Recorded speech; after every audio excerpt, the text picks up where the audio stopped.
ভাইয়া আমাকে 1 dozen condom দিয়েন তো। তুমি কি করো? আমি কলেজে পড়ি। এইটুকু বয়সে 1 ডজন কন্ডম?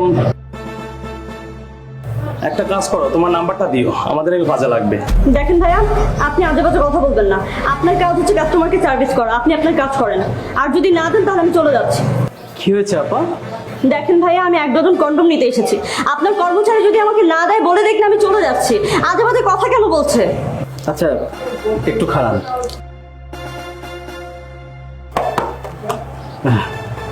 এই নেন, এখানে 1 ডজন আছে।